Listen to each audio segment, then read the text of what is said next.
Hello. इस video में हम लोग डेफिनेट इंटीग्रेशन के जेई एडवांस 2015 और 16 में आए हुए सभी क्वेश्चन के सॉल्यूशंस पर डिस्कशन करेंगे। तो स्टार्ट करते हैं जेई एडवांस 2015 2015 के क्वेश्चंस के साथ। ये है पहला सवाल। इस क्वेश्चन के अंदर आपको एक स्मॉल एफ फंक्शन डिफाइन करके दिया हुआ है, एफ एक्स दिया हुआ है, और हमसे इस इंटीग्रेशन का वैल्यू पूछा हुआ है। अब इस इंटीग्रेशन के अंदर एक तो एफ ऑफ एक्स स्क्वायर और एक F of x plus one ऐसे फंक्शंस हैं जिन्हें हमें सिंप्लीफाई कर लेना होगा। ठीक है, और इंटीग्रेशन की जो लिमिट्स हैं वो है -1 से लेकर 2 तक। इसका मतलब x का वैल्यू -1 से लेकर 2 तक वेरी कर रहा है। ओके, सबसे पहले हम लोग देखते हैं कि F of x square function कैसा होगा।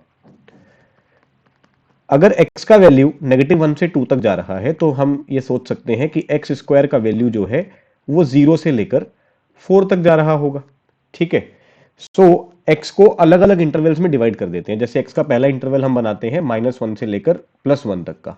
ये इंटरवल ये सोचकर बनाया गया कि इस इंटरवल में अगर x का वैल्यू आता है, इसका मतलब एक्स स्क्वायर का वैल्यू 0 और 1 के बीच में रहेगा। करेक्ट। और सेकेंड इंटरवल बनाते हैं x का वैल्यू 1 से √2, क्योंकि अगर x का वैल्यू 1 से √2 रहता है, इसका मतलब एक्स स्क्वायर का वैल्यू 1 और 2 के इन बिटवीन रहेगा। और लास्ट इंटरवल में बना रहा हूं √2 से लेकर 4 तक। मैं सिर्फ 4 √2 से लेकर 2 तक, सॉरी, हम 2 तक इसलिए जा रहे हैं क्योंकि हमसे इंटीग्रेशन केवल 2 तक ही पूछा हुआ है। तो इस इंटरवल में एक्स स्क्वायर का जो वैल्यू है वो 2 से लेकर 4 तक रहेगा। ठीक है, तो अब हम F of x square function को डिफाइन कर सकते हैं, क्योंकि हम जानते हैं कि x अगर -1 से 1 के बीच में है तो एक्स स्क्वायर 0 से 1 के बीच में है। इसका मतलब f का जो इनपुट है वो तो एक्स स्क्वायर ही है ना। अब आप f फंक्शन के पास आइए। f फंक्शन के आंसर्स क्या है? f फंक्शन के आंसर्स है, f फंक्शन का आंसर 0 होगा अगर x का वैल्यू 2 से ज्यादा आता है, और f फंक्शन का आंसर x का ग्रेटेस्ट इंटीजर होगा अगर x का वैल्यू 2 से कम आता है। तो यहां भी आंसर ग्रेटेस्ट इंटीजर x लिखना है, क्योंकि यहां पर भी एक्स स्क्वायर जो कि f का इनपुट है वो 1 से कम है, और यहां भी इनपुट जो है वो 2 से कम है, तो यहां भी आंसर ग्रेटेस्ट इंटीजर x आएगा। Actually greatest integer x square आएगा क्योंकि फंक्शन इस बार एक्स स्क्वायर का है, और लास्ट वाले में आंसर 0 हो जाएगा। ठीक है, अभी बात यह है कि एक्स स्क्वायर की वैल्यू फर्स्ट वाले पार्ट में 0 से 1 है, तो यहां पर एक्स स्क्वायर का जो ग्रेटेस्ट इंटीजर है वो 0 ही हो जाएगा। यहां एक्स स्क्वायर की वैल्यू 1 से 2 है तो एक्स स्क्वायर का ग्रेटेस्ट इंटीजर 1 हो जाएगा, और आखिरी वाला तो 0 है ही है। अब हम बात करते हैं डिनोमिनेटर में जो F of x plus one लिखा हुआ है उसकी। जो डिनोमिनेटर में F of x plus one है, अगर x का वैल्यू -1 से 2 जा रहा है, इसका मतलब x प्लस 1 का वैल्यू 0 से 3 जाएगा। तो यहां पर भी हमें इसको इंटरवल्स में ब्रेक कर लेना चाहिए। पहला इंटरवल बनेगा x का -1 से 0, दूसरा बनेगा 0 से 1, उसके बाद 1 से लेकर 2, तीन इंटरवल्स में इसको ब्रेक कर लिया। अगर x का वैल्यू -1 से 0 है, इसका मतलब x प्लस 1 का वैल्यू 0 से 1 तक है। ठीक है, और फंक्शन तो x प्लस 1 का ही है, फंक्शन में पुट तो x प्लस 1 ही हो रहा है। अगर फंक्शन में x प्लस 1 पुट हो रहा है जो कि 0 से 1 के बीच में है, तो फंक्शन का आंसर भी ग्रेटेस्ट इंटीजर x प्लस 1 आ जाएगा। उसके बाद अगर x का वैल्यू 0 से 1 के बीच में है तो x प्लस 1 का वैल्यू 1 से 2 के बीच में है। करेक्ट। और अगर ये 1 से 2 के बीच में है तो हमें मालूम है f फंक्शन डिफाइन इस प्रकार है कि जब भी उसमें 2 से कम इनपुट जाएगा तो आंसर ग्रेटेस्ट इंटीजर x आएगा। तो अभी भी इसका आंसर जो है वो ग्रेटेस्ट इंटीजर x प्लस 1 ही आने वाला है। और लास्ट इंटरवल में x प्लस 1 का जो वैल्यू है बच्चों वो 2 से लेके 3 तक जा रहा है। ठीक है ना, तो इसका मतलब इनपुट जो है वो 2 से ज्यादा हो गया, मतलब इस f के अंदर जो ये x प्लस 1 था वो 2 से ज्यादा हो गया, तो आपके पास आंसर जो है वो इसका 0 बन जाएगा। अब यहां पर x प्लस 1 का वैल्यू 0 से 1 में था फर्स्ट इंटरवल में, तो 0 से 1 के बीच के नंबर्स का जो ग्रेटेस्ट इंटीजर होगा वो 0 हो जाएगा। फिर x प्लस 1 का वैल्यू 1 से 2 के बीच में है इन द सेकंड पार्ट, तो यहां पर जो x प्लस 1 का ग्रेटेस्ट इंटीजर आने वाला है वो 1 आने वाला है। ठीक है, इस तरीके से हमने दोनों फंक्शंस को टुकड़ों में डिफाइन कर लिया है। अब बारी आती है इसके इंटीग्रेशन को समझने की। तो इसका इंटीग्रेशन है -1 से लेकर 2 तक। अब इसके इंटीग्रेशन को हम 3 पार्ट्स में ब्रेक कर लेते हैं। -1 से 0, x into F of x square divided by 2 plus F of x plus 1। और मोर ओवर एक बात और देखी जा सकती है कि जब जब एफ ऑफ एक्स स्क्वायर 0 है, देखिए एफ ऑफ एक्स स्क्वायर यहां भी 0 है फर्स्ट पार्ट में और थर्ड पार्ट में भी 0 है। अगर एफ ऑफ एक्स स्क्वायर 0 है तो जिसका हमें इंटीग्रेशन करना है उसका न्यूमिरेटर, उसका ऊपर वाला जो पार्ट है वो जीरो हो जाएगा, तो इंटीग्रेशन का कंप्लीट वैल्यू जीरो ही आ जाएगा। ठीक है, तो ये बात अगर आप समझ पा रहे हैं कि एफ ऑफ एक्स स्क्वायर का वैल्यू हमें जीरो मिल रहा है दो बार, एक जब एक्स का वैल्यू -1 से 1 है,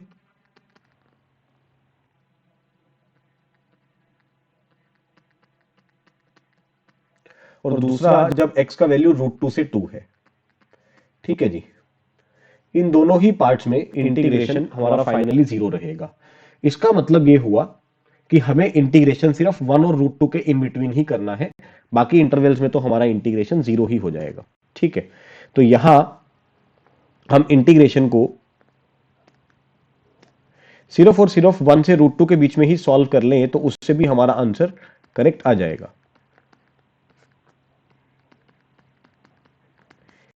ठीक है जी, if x is in between 1 to √2, अगर x 1 और √2 के बीच में है तो f ऑफ एक्स स्क्वायर का वैल्यू इज 1, और 1 और √2 के बीच में f ऑफ x प्लस 1 का वैल्यू इज 0। अब जो आपका नया इंटीग्रेशन बना है उसमें x का वैल्यू 1 से √2 जा रहा है, इसका मतलब f ऑफ एक्स स्क्वायर का वैल्यू 1 आएगा और नीचे f ऑफ x प्लस 1 का वैल्यू 0 आएगा। तो ये सिर्फ x/2 बन गया, आपको x/2 का ही इंटीग्रेशन करना है 1 से √2 तक। x/2 का इंटीग्रेशन आएगा एक्स स्क्वायर बाय 4। ठीक है, और इस एक्स स्क्वायर बाय 4 का इंटीग्रेशन हम 1 से √2 तक कर देंगे। 1/4 कॉमन लिया, सबसे पहले इसमें x की जगह पे √2 पुट किया, √2 का स्क्वायर इज 2, माइनस 1 पुट किया, 1 का square is 1, so answer is 1/4।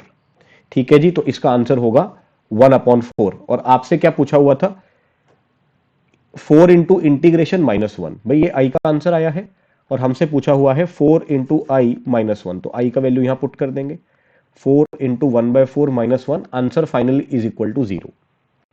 ठीक है, नेक्स्ट क्वेश्चन पर चलते हैं। Question number 17, JEE advance 2015। Again एक इंटीग्रेशन का वैल्यू पूछा हुआ है। इस इंटीग्रेशन का आंसर है अल्फा, और हमें आंसर निकालना है log 1 प्लस अल्फा माइनस 3π/4। तो चलिए इस इंटीग्रेशन को सॉल्व करते हैं। इसे सॉल्व करने के लिए e की पावर में जो लिखा हुआ है उसे हम टी लेट कर सकते हैं। e की पावर में लिखा हुआ है 9x plus 3 times tan inverse x, तो इसको टी लेट कर लेते हैं। इसको टी लेट करने पर अब डिफरेंशिएशन करेंगे। 9x का डिफरेंशिएशन इज 9 और 3 tan इनवर्स x का differentiation 1 plus x square multiply by d x equal to में डी टी। करेक्ट, इसको सिंप्लीफाई करते हैं। अगर आप इसका एलसीएम लेंगे तो आपको समझ में आएगा कि यहां पर 9 प्लस 9x स्क्वायर प्लस 3 मतलब 12 प्लस 9x स्क्वायर लिखा हुआ है, और नीचे 1 प्लस एक्स स्क्वायर लिखा हुआ है, multiply by d x is equal to d t. तो ये तो बहुत अच्छा हुआ, क्योंकि ये हमारा एग्जैक्टली जो इंटीग्रेशन में dx के साथ लिखा हुआ है वही बन चुका है। तो सब्स्टिट्यूशन कर देते हैं। अल्फा का वैल्यू किसके बराबर आएगा, लिमिट्स भी चेंज करने होंगे, तो सबसे पहले देख ले बेटा, जब x का वैल्यू 0 होगा तब t का वैल्यू क्या होगा, और अपर लिमिट है x का वैल्यू 1 तब t का वैल्यू क्या होगा, दोनों निकाल लेते हैं। x को 0 पुट करेंगे t भी 0 आ जाएगा, और x को अगर हम 1 पुट करते हैं तो t का वैल्यू आता है 9 प्लस 3π/4। जैसे ही आप x को 1 पुट करेंगे तो t का ये वैल्यू आ जाएगा। तो अब लोअर लिमिट लगने वाली है 0 और अपर लिमिट लगने वाली है 9 प्लस 3π/4। सब प्रतिस्थापन करें, सब्स्टिट्यूशन करें यहाँ पे e की पावर t और e की पावर t के बाद dt, वो पूरा पार्ट जो है वो dt में कन्वर्ट हो जाएगा। तो e की पावर t dt का इंटीग्रेशन इज डायरेक्टली e की पावर t, और इसको हमने इंटीग्रेट कर दिया 0 से 9 प्लस 3π/4। सॉल्व कर देते हैं, अपर लिमिट पुट करेंगे e to the power 9 plus 3π/4 minus e का पावर 0 विच इज 1। तो बच्चों ये अल्फा का वैल्यू आ गया है ना। अब ये अगर अल्फा का वैल्यू आ गया है, इस -1 को हम लेफ्ट हैंड साइड में शिफ्ट कर देते हैं, जिससे हमारे पास अल्फा प्लस 1 का एग्जैक्ट आंसर e की पावर में 9 प्लस 3π/4 करने से आ जाएगा। और आपको आंसर किसका निकालना है, हमें आंसर निकालना है ln alpha plus 1 negative 3π/4। Check that, हमें आंसर निकालना है ln अल्फा प्लस 1 माइनस 3π/4। तो ln अल्फा प्लस 1 का आंसर कितना हो जाएगा, ये 9 प्लस 3π/4 ही आएगा, बिकॉज e की पावर में आप लिखेंगे इसको, और 3π/4 इसमें से कैंसिल हो जाएगा। So final answer of this question is 9। Okay, next question, question number 18। Question number 18 basically एक लिमिट के ऊपर है। आपको लिमिट निकालना है x tending to 1, capital Fx divided by capital Gx। ठीक है, कैपिटल Fx और कैपिटल Gx क्वेश्चन ने डिफाइन करके दे रखे हैं। मैं यहां लिख देता हूं। कैपिटल Fx हमें क्या गिवन है, -1 से x ft dt। ओके, और कैपिटल Gx क्या गिवन है वो भी मैं लिख देता हूं। -1 से x t के मल्टीप्लाई में लिखा है mod of f of ft। ठीक है जी। अब लिमिट को सॉल्व करने से सबसे पहले इसकी फॉर्म चेक कर लेनी चाहिए। फॉर्म चेक करने का मतलब है x इक्वल टू 1 इसमें पुट कर देना चाहिए। इसका आंसर 1/14 दे ही रखा है। जैसे ही आप x इक्वल टू 1 इसमें पुट करते हैं तो ये बनता है f of 1 upon g of 1। ठीक है, अब f ऑफ 1 और g ऑफ 1 की वैल्यूज हम इन फंक्शन से निकाल सकते हैं जो हमने अभी अभी यहां लिखे। तो अगर हम f ऑफ 1 की वैल्यू निकालते हैं तो हमें यहां पर 1 रखना होगा। ठीक है, यहां 1 रखने के लिए x की वैल्यू को जब आप यहां 1 पुट करेंगे तो फंक्शन में x का वैल्यू 1 पुट इस इंटीग्रेशन की जगह पर होगा। तो ये इंटीग्रेशन बनेगा -1 से 1 ft dt।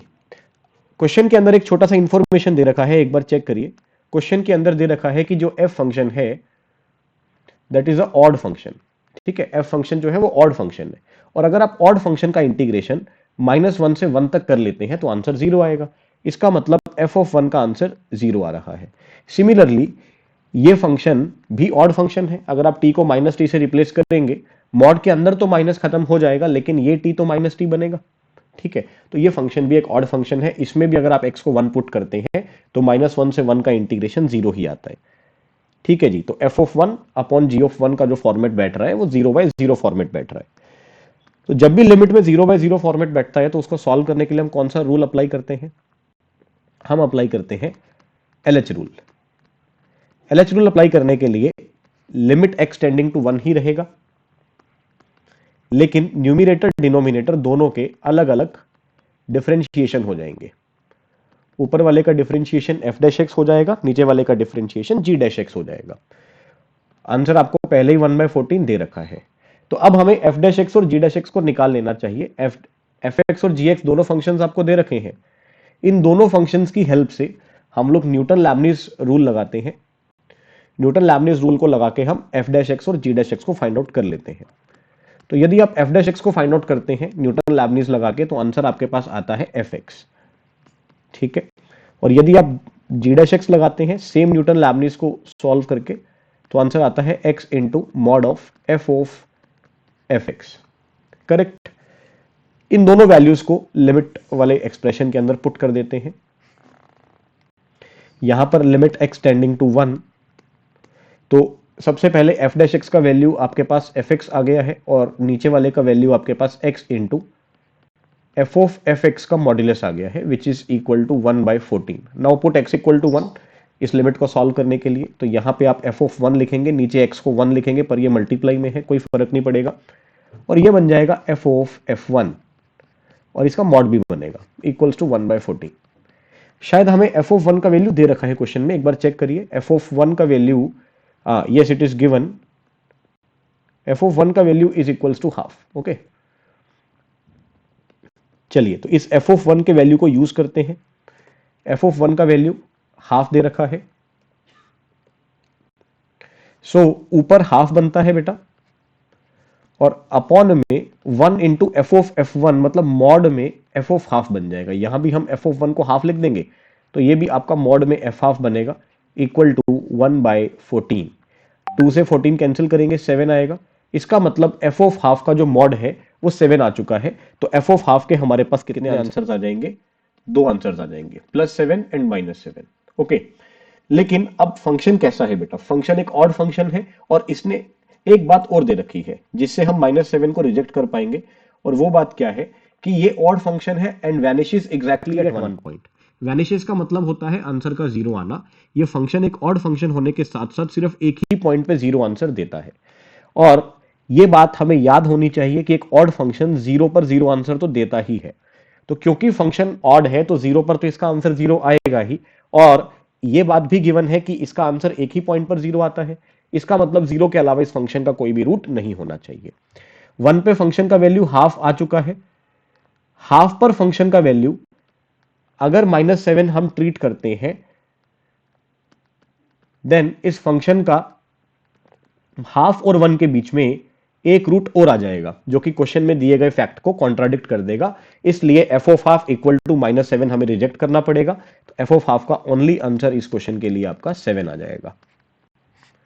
ठीक है, चलिए बच्चों नेक्स्ट क्वेश्चन पर चलते हैं। जी एडवांस 2015 डेफिनेट इंटीग्रेशन के खूब सारे सवाल आए थे। नेक्स्ट क्वेश्चन, fx आपको दे रखा है 7 इंटू टेन की power 8x plus 7 into ten की power 6 minus 3 ten power 4x minus 3 ten power 2x, और नीचे दिए गए इंटीग्रेशन में से आपको बताना है किस इंटीग्रेशन का वैल्यू ठीक है। तो यहां पर सबसे पहला काम हमें क्या करना होगा, फंक्शन का सिंप्लीफिकेशन, फंक्शन को थोड़ा सुलझा लो भाई। तो अगर हम सबसे पहले शुरू के दो टर्म्स में 7 इंटू टेन की पावर 6 को कॉमन ले लें, तो आपके पास यहां बच जाना चाहिए टेन स्क्वायर एक्स प्लस 1। और इसी प्रकार अगले दो टर्म्स में अगर हम कॉमन ले लें -3 टेन स्क्वायर एक्स, तो फिर से आपके पास बच जाना चाहिए ten square x plus 1। Okay,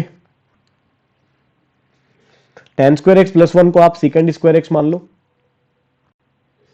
तो सेकंड स्क्वायर एक्स दोनों फंक्शंस में से आपके पास क्या होगा, कॉमन आ जाएगा।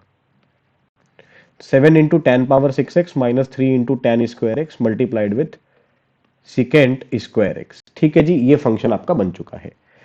अगर आप बी ऑप्शन और डी ऑप्शन को चेक करना चाह रहे हैं, it is very easy. Option B option D दोनों के लिए ही आपको बस fx का इंटीग्रेशन सॉल्व करना है, fx इंटू डी को सॉल्व करना है 0 टू π/4।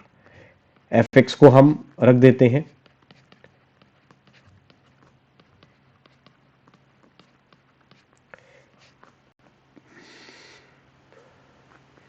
तो ये fx हुआ 0 टू π/4। ठीक है, 0 टू π/4 हमने fx को रख दिया है। fx के मल्टीप्लाई में एक सेकेंड स्क्वायर एक्स भी था, वेट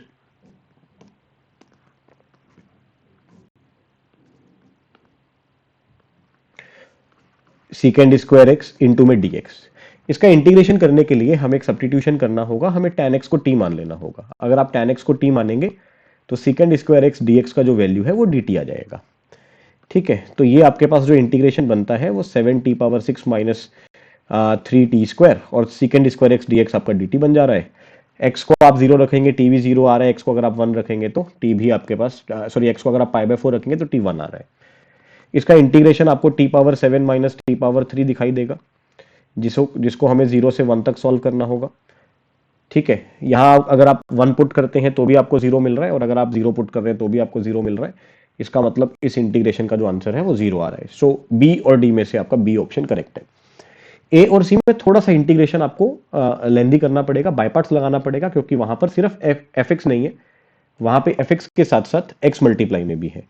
तो ए और सी ऑप्शन में चेक करने के लिए हमें x इंटू एफ एक्स का इंटीग्रेशन करना होगा। तो यहां पर हम लोग बाय पार्ट्स यूज करेंगे। x को हम सब फर्स्ट फंक्शन सपोज करेंगे, और इस पूरे को हम लोग सेकंड फंक्शन सपोज करेंगे। फर्स्ट को एज इट इज लिखा, और सेकंड का इंटीग्रेशन आपने जस्ट अभी सॉल्व किया है जब आप बी और डी ऑप्शन को चेक कर रहे थे। t power 7 minus t power 3, जहां पे t tan x था, ओनली 10 पावर 7 माइनस 10 पावर 3 आपके पास इंटीग्रेशन आ गया था, है ना, सेकंड पार्ट का। करेक्ट। उसके बाद यहां पर तो हम लिमिट डायरेक्टली पुट कर सकते हैं 0 टू π/4, और दोनों ही वैल्यूज को पुट करने पर एक्सप्रेशन जो है वो 0 ही आ रहा है। π/4 को पुट करने पर भी 0 आ रहा है, 0 को पुट करने पर भी 0 आ रहा है। उसके बाद बाय पार्ट्स का सेकंड स्टेप, माइनस लगाया, माइनस लगाने के बाद 0 से π/4 फर्स्ट फंक्शन को डिफरेंशिएट करेंगे जो कि 1 हो जाएगा। ठीक है, और सेकंड फंक्शन का इंटीग्रेशन जो कि 10 पावर 7 माइनस 10 क्यूब एक्स आ चुका है। ठीक है, इनटू में dx। इसका आंसर 0 आ ही चुका है, यहां कोई दिमाग नहीं लगाना हमें। और इस आंसर के बाद माइनस 0 टू π/4 चेक करें कि यहां पर tan क्यूब एक्स कॉमन आ रहा है। tan क्यूब एक्स कॉमन आने के बाद ये बचेगा 10 की पावर 4x माइनस 1, जिसके हम फिर से दो फैक्टर्स करेंगे। एक फैक्टर होगा tan square x minus one, एक फैक्टर होगा tan square x plus one, जिसको हम सेकेंड स्क्वायर एक्स लिख लेंगे। अभी फिर से हमें tan x को t सपोज करना है। tan x को t सपोज करेंगे तो लिमिट्स आपकी 0 से 1 हो जाएंगी, ये t क्यूब बनेगा, ब्रैकेट में टी स्क्वायर माइनस वन बनेगा और सेकेंड स्क्वायर एक्स और dx दोनों मिलकर के dt बन जाएंगे। ठीक है जी, हम माइनस को भी एडजस्ट करवा देते हैं। आपको इंटीग्रेशन करना है, t power 5 minus T cube बन रहा है, लेकिन माइनस एडजस्ट करवाने पर T power 3 minus T power 5 बन जाएगा, 0 से 1। यस, तो फर्स्ट इंटीग्रेशन आ रहा है t power 4/4 and second integration आ रहा है टी पावर 6/6, और ये इंटीग्रेशन हम करेंगे 0 से लेकर 1 तक। सबसे पहले इसमें 1 पुट कर देते हैं, तो 1/4 माइनस 1/6 आ रहा है, और 0 पर तो दोनों ही 0 आ रहे हैं, तो आंसर 1/4 माइनस 1/6 ही हो जाएगा। इसको थोड़ा सेट कर लेते हैं, तो अगर आप एलसीएम 12 का लेंगे, 6 और 4 का एलसीएम 12 आ जाएगा, तो ऊपर बनेगा 3 minus 2, so answer is equal to 1/12। So ये एक मल्टी करेक्ट क्वेश्चन था, जिसमें ए ऑप्शन और बी ऑप्शन दोनों हमारे ठीक आ चुके हैं। चलिए तो स्विच करते हैं क्वेश्चन नंबर 20 पर। क्वेश्चन नंबर 20 एस्टिमेशन का सवाल है, जहां पर आपको एक डेफिनेट इंटीग्रेशन की वैल्यू के मिनिमम और मैक्सिमम वैल्यू पर कुछ बात करनी है। यहां पर हम सबसे पहले एफ डैश एक्स फंक्शन को देखते हैं।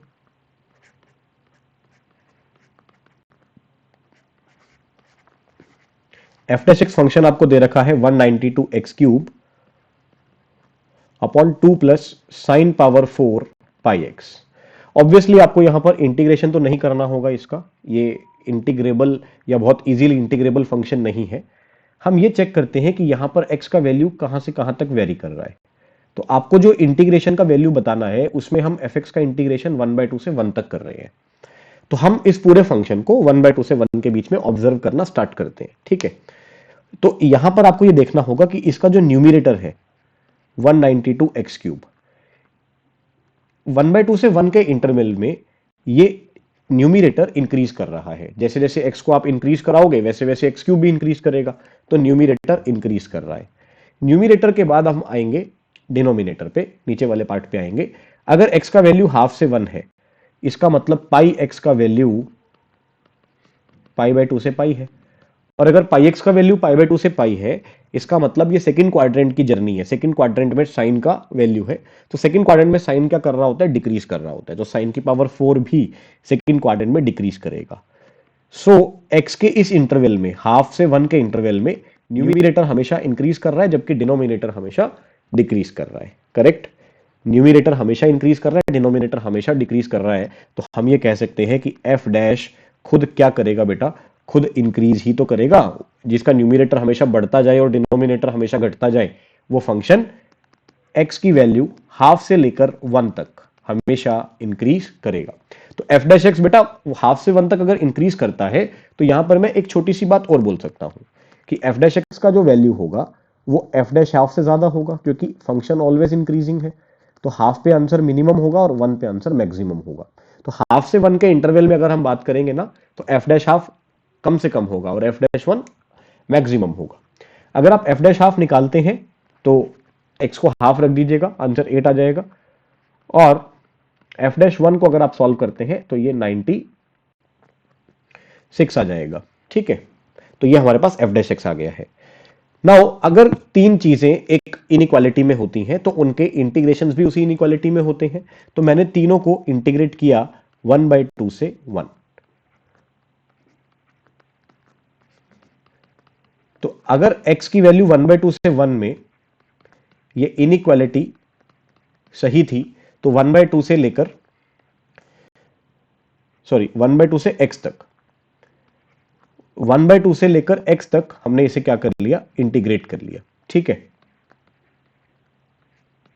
यहां पर जो ये x का वैल्यू है ये 1/2 से 1 के बीच में ही है। ठीक है, 1/2 और 1 के बीच में इनइक्वालिटी सही थी, तो अगर 1/2 से 1 के बीच में किसी x पर बात की जाएगी, तो वहां तक भी आपकी इनइक्वालिटी ठीक रहेगी। तो वहां तक भी इंटीग्रेशन सेम इनइक्वालिटी को ही फॉलो करेंगे।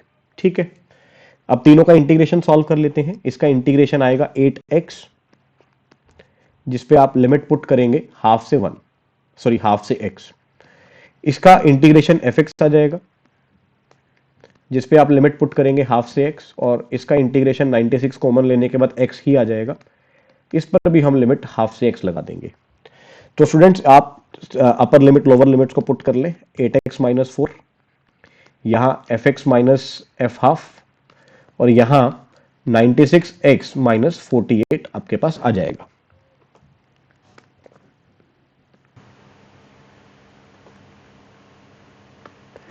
ओके, तो अभी एक बार क्वेश्चन आप वापस देख लीजिए, वहां पे एफ ऑफ हाफ का जो वैल्यू है वो 0 दे रखा है, तो हम इस इनइक्वालिटी को इस तरह लिख सकते हैं that 8x minus 4 less than equal to f x and less than equal to 96x minus 48, because f of half का वैल्यू 0 दे रखा है।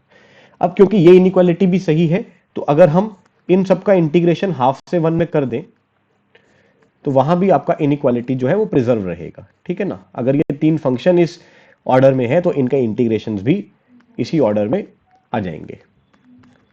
ओके स्टूडेंट्स, तो इनके इंटीग्रेशंस कर देते हैं। तो यहां पर 8x का जो इंटीग्रेशन होगा दैट इज 4x² माइनस 4 का इंटीग्रेशन 4x, हाफ से 1, ये आपका इंटीग्रेशन का वैल्यू जिसे हमें एस्टिमेट करना था। और यहां पर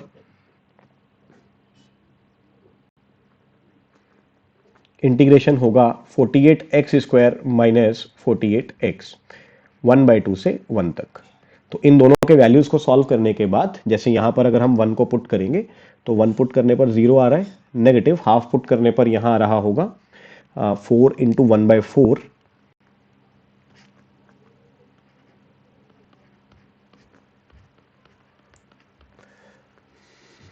वन पुट करने पर इधर भी 0 आ रहा है, और हाफ पुट करने पर 48/4 इज 12 माइनस 24। सो आई का जो रेंज है, आई का जो वैल्यू है वो 1 माइनस 2 इज -1, 1 से लेकर के 12 के बीच में आ गया है, ठीक है। तो ये जो इंटीग्रेशन का वैल्यू है 1 से श्योर ज्यादा ही होगा, 12 से श्योर कम कम ही होगा। तो चलिए एक बार ऑप्शंस को चेक कर लेते हैं कि इंटीग्रेशन का वैल्यू किससे ज्यादा है और किससे कम है, ठीक है। तो मैं एक बार रिजल्ट यहां लिख लेता हूं जो हमने प्रूव किया है। तो जो रिजल्ट हमने प्रूव किया है वो ये है कि जो इंटीग्रेशन है वो 1 से लेकर 12 के बीच में है बेटा, ठीक है। तो सबसे पहले हमारे पास डी ऑप्शन तो डायरेक्टली सही हो जाता है। डी ऑप्शन में मिनिमम वैल्यू 1 और मैक्सिमम वैल्यू 12 दे रखा है, ठीक है ना। और लेकिन आपसे पॉसिबल वैल्यूज पूछी हुई है। सो पॉसिबल वैल्यूज के अंदर क्या आपका आंसर ए ऑप्शन हो सकता है? क्या इंटीग्रेशन का वैल्यू 13 और 24 के बीच में हो सकता है? आंसर इज नो, नहीं हो सकता। बी ऑप्शन 1/4 से 1/2 के बीच में भी नहीं हो सकता। सी ऑप्शन -11 से 0 के बीच में भी नहीं हो सकता। सो answer is only D. So D option is correct, ठीक है स्टूडेंट्स। क्वेश्चन नंबर 21 पर चलते हैं। क्वेश्चन नंबर 21, दो इंटीग्रेशंस का रेशो बताना है। एक छोटी सी चीज ऑब्जर्व की जा सकती है, जो ऊपर वाला इंटीग्रेशन है, ऊपर वाला फंक्शन है और नीचे वाला फंक्शन है, वो फंक्शन एग्जैक्टली सेम है। e की पावर t साइन की पावर 6 at प्लस कॉस की पावर 4 at। ये एक्चुअली फंक्शन की पीरियोडिसिटी पर सवाल है। आप चारों ऑप्शंस में एक बात देखिए कि a का वैल्यू या तो 2 है या तो 4 है, मतलब हमें a को 2 या 4 के लिए ही सॉल्व करना है। डन। उसके बाद साइन का पावर 6 at और कॉस का पावर 4 at, ये दोनों फंक्शंस पीरियोडिक हैं, तो इनके पीरियड्स क्या होंगे? तो हमें पता है जब साइन या कॉस के पावर इवन आया करते थे तब पीरियड पाई हुआ करता था, लेकिन यहां मल्टीप्लाई में ए कॉफिशिएंट भी आ गया है, तो यहां जो पीरियड होगा वो पाई अपॉन ए हो जाएगा। तो जब ए का वैल्यू 2 होगा तब इन फंक्शंस का जो पीरियड है, इन फंक्शंस का जो पीरियड है वो पाई अपॉन 2 हो जाएगा, और जब ए का वैल्यू 4 होगा तब इन फंक्शंस का जो पीरियड है वो पाई अपॉन 4 हो जाएगा, ठीक है। तो ए का वैल्यू पर पीरियड का वैल्यू डिपेंड कर रहा है। ए अगर 2 है तो पीरियड पाई अपॉन 2 है, ए अगर 4 है तो पीरियड पाई अपॉन 4 है, ठीक है। ओके, तो अभी इस क्वेश्चन को सॉल्व करने के लिए मैं क्या कर रहा हूं, इस इंटीग्रेशन को सेपरेट कर रहा हूं।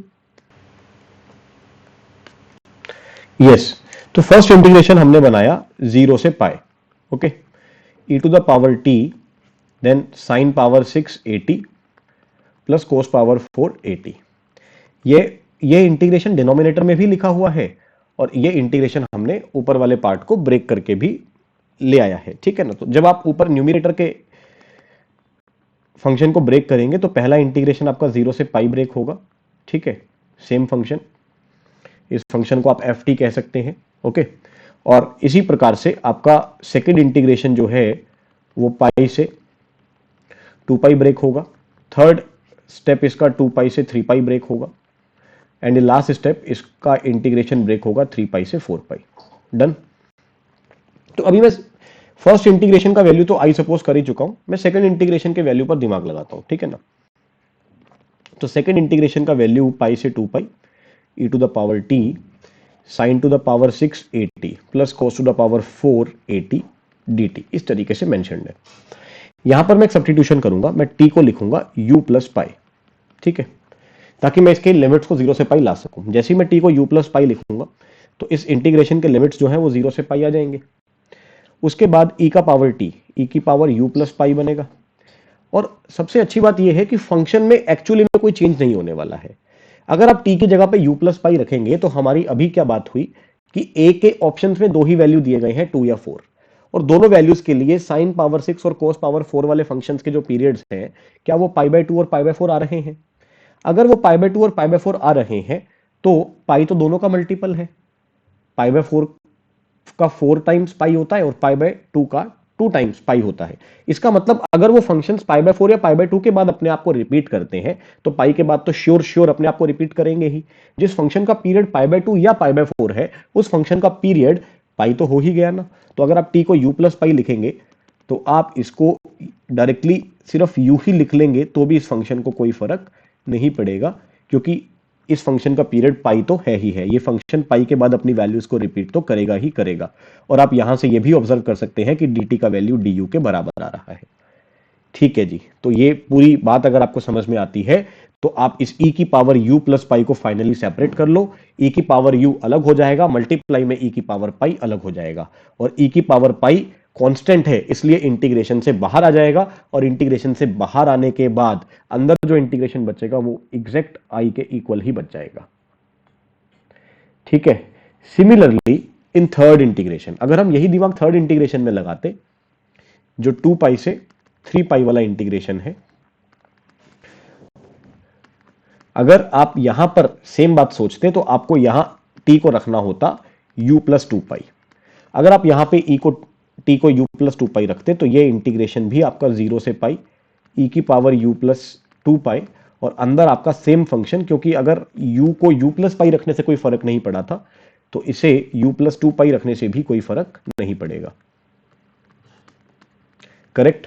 तो ये जो आपका इंटीग्रेशन है ये e की पावर 2 पाई को अलग करने के बाद आई आ जाएगा। सो बेसिकली बस यही बात आपको लास्ट इंटीग्रेशन में भी करनी है। तो फर्स्ट इंटीग्रेशन आपने i सपोज कर लिया था, डिनोमिनेटर में i ऑलरेडी लिखा हुआ था। मैं डायरेक्टली क्वेश्चन पे आ रहा हूं। अब क्वेश्चन के अंदर नीचे i लिखा हुआ था और ऊपर आपने जो इंटीग्रेशन को सेपरेट किया 4 पार्ट्स में, फर्स्ट पार्ट i था, सेकेंड पार्ट e की पावर पाई इंटू आई था, थर्ड पार्ट e की पावर 2 पाई इंटू आई था, एंड फोर्थ पार्ट e की पावर 3 पाई इंटू आई आ जाएगा अगर आप उसको सॉल्व करते हैं। आई आप कॉमन लेके कैंसिल कर सकते हैं and your answer will be e की पावर पाई 1 प्लस e की पावर पाई प्लस e की पावर 2 पाई प्लस e की पावर 3 पाई, जो कि वैलिड है a का वैल्यू 2 के लिए भी और a का वैल्यू 4 के लिए भी। ओके, ये एक जीपी बन गई है। इस जीपी का आंसर निकालने के लिए first term into common ratio की power number of terms -1 divided by common ratio -1 का फॉर्मूला अप्लाई कर सकते हैं। तो इस क्वेश्चन का आंसर a की वैल्यू 2 और 4 दोनों के ही लिए e की पावर 4 पाई -1 अपॉन e की पावर पाई -1 आ जाएगा। तो एक बार ऑप्शंस की तरफ चल लेते हैं। तो यहां पर a ऑप्शन और c ऑप्शन जो जिसमें आपको इंटीग्रेशन का answer l is equal to same e की पावर 4 पाई -1 अपॉन e की पावर पाई -1 दे रखा है, और ये a इक्वल्स टू 2 और 4 दोनों के लिए ठीक भी है। चलिए क्वेश्चन नंबर 22 एंड 23। तो ये जेईई एडवांस 2015 के अंदर एक कॉम्प्रिहेंशन आया था जिसके अंदर 2 क्वेश्चंस थे। ठीक है, तो सबसे पहले आप इंफॉर्मेशंस को ध्यान से देख लें, क्या क्या बातें आपको दे रखी हैं उन चीजों को देख लें। यहां पर 2 तरह के फंक्शंस की बात हो रही है, एक कैपिटल fx की बात हो रही है, एक स्मॉल fx की बात हो रही है। तो कैपिटल f में 1 रखने पर आपको 0 आंसर मिल रहा है, कैपिटल f में 3 रखने पर आपको -4 आंसर मिल रहा है, और f डैश x मतलब कैपिटल f डैश x जो है वो लेस देन 0 है। और ऐसा उन सभी x के लिए है जो 1/2 से 3 के बीच में है। ठीक है, और छोटे एफ एक्स के बारे में बस इतनी सी बात बता रखी है कि small f x is equal to x times capital F x. और अब आपको बताना है 22 और 23 क्वेश्चन के बारे में। 22 एओडी का सवाल है एंड 23 डेफिनेट इंटीग्रेशन का क्वेश्चन है।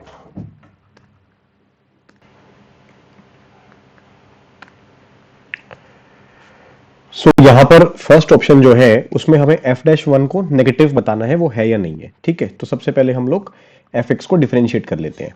f'(x) का डिफरेंशिएशन आएगा क्योंकि f(x) x इंटू एफ के इक्वल था, तो सबसे पहले अगर आप f(x) को एज इट इज लिखोगे, x का डेरिवेटिव 1, और फिर x को एज इट इज लिखोगे तो f(x) का डेरिवेटिव f'(x) आ जाएगा। ठीक है, तो अपने को f'(1) निकालना है। f'(1) कैसे निकलेगा? x को 1 पुट किया तो answer is f(1) plus 1 times f'(1). ठीक है, तो गिवन इंफॉर्मेशन में से देखते हैं कि f(1) का जो वैल्यू है दैट इज इक्वल टू 0, तो f(1) को 0 पुट कर देते हैं। उसके बाद कैपिटल f'(1) के वैल्यू ही इक्वल है f'(1) के। तो f'(x) हमें 0 दे रखा है, 0 से कम दे रखा है, सॉरी, x की उन सभी वैल्यूज के लिए जो हाफ से 3 के बीच में है। इसका मतलब कैपिटल f'(1) भी कैसा होगा? नेगेटिव ही होगा। तो अगर कैपिटल f'(1) भी नेगेटिव ही होगा, इसका मतलब f'(1) का आंसर भी लेस देन 0 आएगा, तो ऑप्शन ए इज करेक्ट। ठीक है जी, ऑप्शन ए इज करेक्ट। इसके बाद हम बात करते हैं ऑप्शन बी की। ऑप्शन बी में हमसे डायरेक्टली पूछा हुआ है f(2), स्मॉल f(2). तो जो स्मॉल f(2) है that is equal to 2 times capital f(2). ठीक है, अब 2 टाइम्स कैपिटल f(2) को सॉल्व करने के लिए अपने को f(2) ही तो देखना है, पॉजिटिव है या नेगेटिव है। कैपिटल f(2) को देखने के लिए आपको सिर्फ दो बातें देखनी जरूरी है। f(1) का वैल्यू, कैपिटल F1 का वैल्यू 0 है और कैपिटल f'(x) लेस देन 0 है x की उन सब वैल्यूज के लिए जो हाफ से लेकर 3 के बीच में है। इसका मतलब f(x) का ग्राफ कैसा होगा? 1/2 से 3 के बीच में डिक्रीजिंग होगा। और 1 पे इसका आंसर कितना है? 1 पे इसका आंसर 0 है, तो ऑब्वियसली 2 पर फंक्शन f, कैपिटल F का जो आंसर है वो भी कैसा होगा? नेगेटिव होगा, बिकॉज 1 पर आंसर 0 है और ये फंक्शन 1/2 से 3 तक डिक्रीज कर रहा है, तो 2 तक जाते जाते ये कुछ और डिक्रीज हो गया होगा जिससे आंसर 0 से कम आ गया होगा। तो f(2), स्मॉल f(2) जो वैल्यू है वो भी लेस देन 0 है। इसका मतलब yes, option B is also correct. उसके बाद आपको बात करनी है option C and option D. 22 question के ऑप्शन सी कहता है कि f'(x) 1 से 3 के इंटरवल में कभी भी 0 नहीं होगा। ऑप्शन डी कहता है कि कोई ना कोई एक x पर f'(x) 0 होगा। तो इसके लिए हम f'(x) को ही एक बार फिर से सॉल्व कर लेते हैं।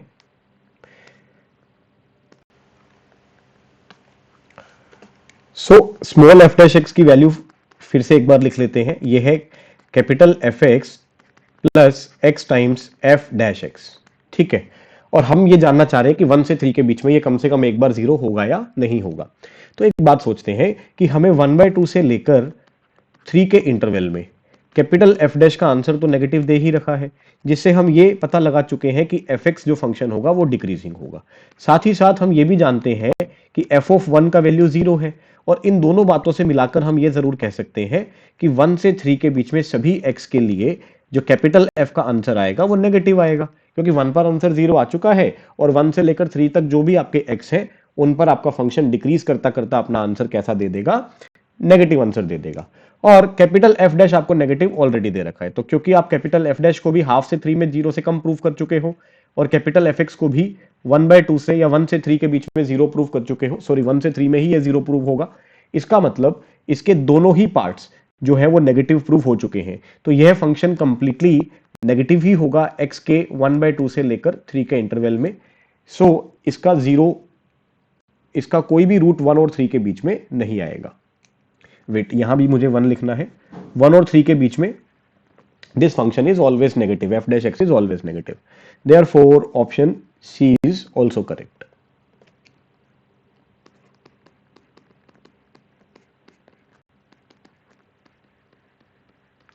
अब बात करते हैं question number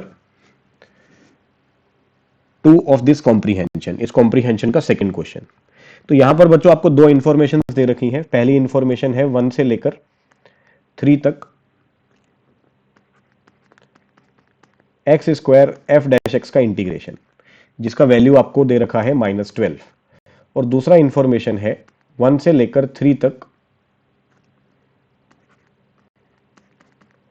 x cube F double dash x, ठीक है, और इसका इंटीग्रेशन आपको दे रखा है 40, और इन्हीं दोनों इंटीग्रेशन के हेल्प से आपको एबीसीडी ऑप्शंस में दिए गए रिलेशंस जो है वो प्रूव करने हैं। तो चलिए शुरू करते हैं।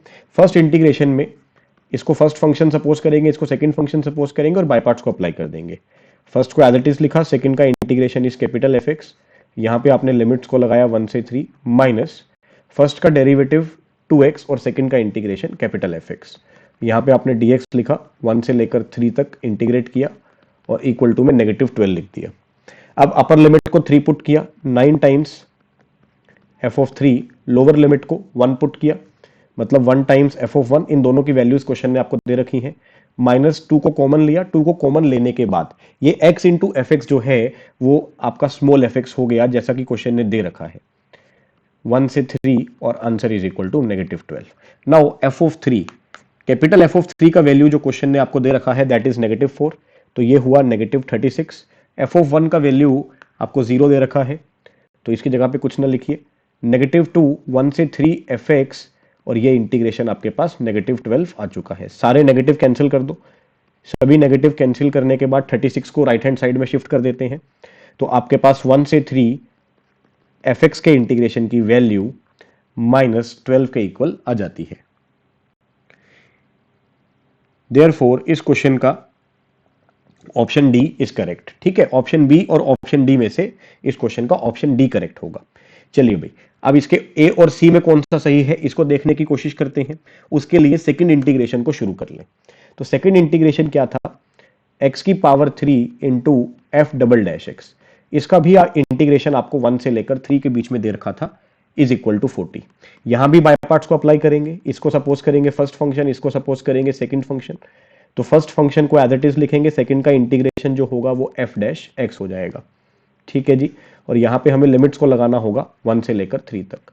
नेगेटिव बाय पार्ट्स को कंटिन्यू करते हैं, एक्स क्यूब का डेरिवेटिव 3x² और एफ डबल डैश एक्स का इंटीग्रेशन एफ डैश एक्स 1 से लेकर 3 तक। इसका इंटीग्रेशन क्वेश्चन ने आपको -12 दे रखा था, इसको 3 को कॉमन लेने के बाद आप इसको -12 लिख सकते हो, ये इस क्वेश्चन में दी गई पहली इंफॉर्मेशन के ही बराबर है। 3 को पुट करते हैं, 27 times capital F dash 3 minus capital F dash 1, correct, -3 common लिया और -3 कॉमन लेने के बाद जो इंटीग्रेशन बना उसका वैल्यू आपको -12 ऑलरेडी दे रखा है, इक्वल्स टू 40, ठीक है जी। आगे की बातें करते हैं, -3 इंटू -12 36 इधर आके माइनस हो जाएगा, इक्वल टू में 4, तो आपके पास आंसर आया 27 capital F dash 3 minus f dash 1। लेकिन ये जो रिलेशन आपने प्रूव किया ये कैपिटल एफ डैश में प्रूव किया, ठीक है। अभी इस रिलेशन को हमें कन्वर्ट करना पड़ेगा स्मॉल एफ के पार्ट्स में।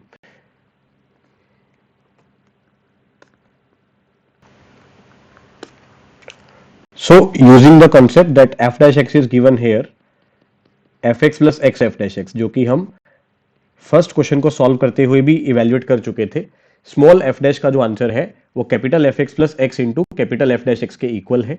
इसका मतलब we can say that capital F dash x is equal to, इसका वैल्यू हम लोग सॉल्व कर लेते हैं, इसका वैल्यू आएगा आपके पास f dash x minus capital F x and divided by x, ये इसका वैल्यू आ जाएगा, ठीक है जी। सो आपके पास सबसे पहले 27 एफ डैश 3 था, तो यहां पे हम 27 इंटू एफ डैश 3 का वैल्यू लिख देते हैं, जो कि F dash 3 minus capital F of 3 और डिवाइडेड बाय 3 के इक्वल आ जाएगा।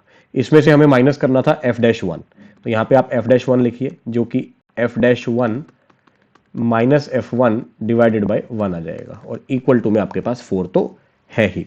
अब ये 3 कैंसिल होगा 27 में, जो कि यहाँ 9 बनाएगा, सो 9 टाइम्स और ब्रैकेट में बनेगा F dash 3।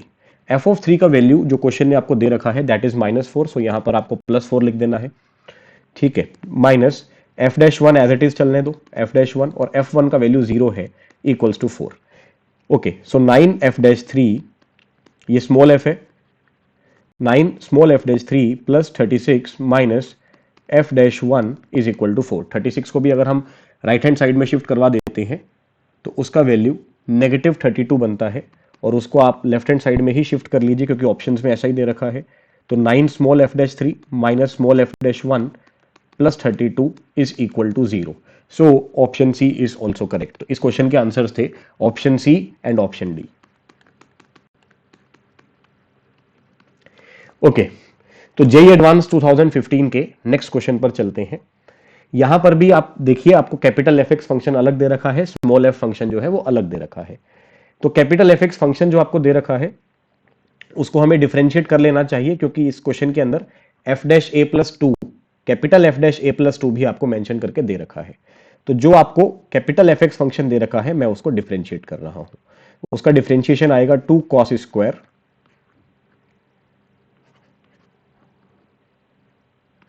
X square plus pi by 6 multiplied with 2x। Newton Leibniz formula लगाएंगे एफ एक्स को डिफरेंशिएट करने के लिए, minus 2 times cos square x. Okay, ये आपके पास कैपिटल एफ डैश एक्स आ चुका है। अब क्वेश्चन क्या कह रहा है? क्वेश्चन ये कहता है कि आप इसकी जो सेकंड लाइन है उसको ध्यान से पढ़िए। x बराबर 0, y बराबर 0, y बराबर एफ एक्स और x बराबर ए, इन चारों ग्राफ से मिलाकर जो एरिया बनेगा उस एरिया का value capital F dash a plus 2 के बराबर है। x बराबर 0 मतलब y एक्सिस, y बराबर 0 मतलब x एक्सिस, y बराबर एफ एक्स कोई ग्राफ होगा। देखो छोटे f का कोडोमेन, छोटे f का जो आपको सह प्रांत दे रखा है, कोडोमेन आपको दे रखा है, वो हमेशा 0 से ज्यादा है। इसका मतलब स्मॉल f का वैल्यू 0 से हमेशा ग्रेटर देन ही होगा। तो अगर आप y बराबर f x, x axis, y axis के साथ इस फंक्शन का एरिया निकालना चाहते हैं तो आपको एक वर्टिकल स्ट्रिप को लेट करना होगा जिसका हाइट आपको स्मॉल एफ एक्स ही मिलेगा, और उसको dx से मल्टीप्लाई करके 0 से लेकर a तक अगर आप इंटीग्रेट करेंगे तब जाके आपको ये वाला एरिया जो है वो मिल जाएगा। एंड दिस एरिया क्वेश्चन ने किसके बराबर दे रखा है? यह एरिया क्वेश्चन ने capital F dash a plus 2 के बराबर दे रखा है। सो 0 से लेकर a तक small f x d x is equal to ये किसके बराबर है? क्वेश्चन में पढ़िए, ये इक्वल है capital F dash a plus 2 के। आपने अभी अभी कैपिटल एफ डैश एक्स को सॉल्व किया है, उसमें आप a पुट कर दीजिए। तो उसमें जैसे ही हम लोग a पुट करेंगे तो 2 cos square A square plus pi by 6 multiplied with 2a, negative 2 cos square A, x की जगह पे a पुट कर दिया, और फाइनली आपको 2 भी पुट करना है, 2 प्लस करना है, because this area is equal to capital F dash a plus 2। अब यहां पर हम फिर से एक बार न्यूटन लैबनिज फॉर्मूला लगाएंगे और दोनों तरफ डिफरेंशिएशन कर देंगे ए के रेस्पेक्ट में। लेफ्ट हैंड साइड का ए के रिस्पेक्ट में अगर आप डिफरेंशिएशन करते हैं न्यूटन लैबनिज फॉर्मूला से तो आपको आंसर एफ ऑफ ए ही मिलता है, और राइट हैंड साइड का अगर आप डिफरेंशिएशन करते हैं तो वहां पर हमें अलग अलग रूल्स को लगाना पड़ेगा। तो उन रूल्स को लगाना शुरू करते हैं। फर्स्ट ये 2 इंटू 2 आप 4 कॉमन लेके लिख दीजिए, और यहां पर हमें लगाना होगा यूवी रूल। तो यूवी रूल को लगाना स्टार्ट करते हैं।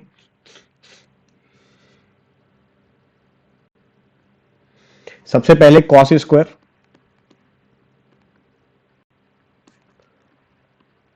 ए स्क्वायर प्लस पाई बाय 6 को एज इट इज लिखेंगे और ए का डेरिवेटिव 1 कर देंगे। देन ए को एज इट इज लिखेंगे, और कॉस स्क्वायर का डेरिवेटिव करने के लिए सबसे पहले 2 इंटू कॉस लिखेंगे। एंगल एक बार के लिए सेम रहेगा, ए स्क्वायर प्लस पाई बाय 6, और फिर एंगल का डेरिवेटिव जो कि 2a होगा वो भी कर देंगे। सेकेंड पार्ट जो है उसमें 2 अगर कॉमन लेंगे तो वो 1 माइनस कॉस स्क्वायर है, मतलब साइन स्क्वायर ए बनेगा। तो सेकेंड पार्ट में 2 कॉमन लिया, साइन स्क्वायर ए बना। उस साइन स्क्वायर ए का जो डेरिवेटिव होगा that is 2 sine a cos a. Okay, so आपके पास एफ ए फंक्शन आ गया है ना, स्मॉल एफ ए फंक्शन आ गया है, और हमसे पूछा क्या हुआ है? Small f of 0। ठीक है, तो इसी फंक्शन में हमें ए को 0 पुट कर देना है आंसर को लाने के लिए, क्योंकि आपसे स्मॉल एफ ऑफ 0 पूछा हुआ है।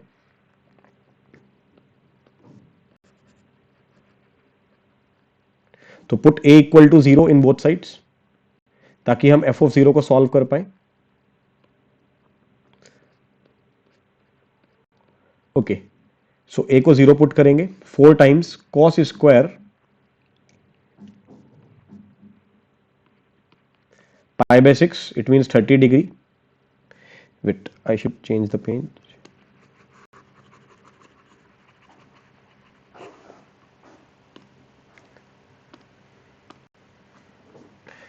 यस, तो ए को 0 रखते हैं बच्चे, तो स्मॉल एफ ऑफ 0 का जो आंसर आने जा रहा है that is equal to 4 times, यहां भी ए को 0 रखा तो ये बना आपका cos स्क्वायर पाई बाय 6।